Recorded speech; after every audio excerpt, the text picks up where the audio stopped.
नमस्कार. येणाऱ्या 17 जुलैला देवशयनी एकादशी आहे. या दिवशी नेमकं काय करावं बरं? तर या दिवशी एकादशीची उपवास करावे. उपवास दुसऱ्या दिवशी सोडावा. विठ्ठल रुक्मिणीला तुळशीची माळा अर्पण करावी. विष्णू सहस्त्रनामाचा पाठ करावा.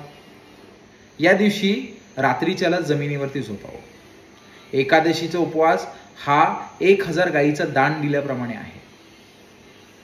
या दिवशी भगर, या दिवशी भोपळा, या दिवशी हरभरा कधीही खाऊ नये. हा पापाचा भागीदार धरला जातो. या दिवशी विष्णू सहस्त्रनामाचा पाठ करावा. ओम नमो भगवते वासुदेवाय या मंत्राचा जाप 108 वेळा करावा. या दिवसाचा उपवास हा विष्णू लोकात धरला जातो. त्यामुळे सगळ्यांनी एकादशीचा उपवास करावा. राम कृष्ण.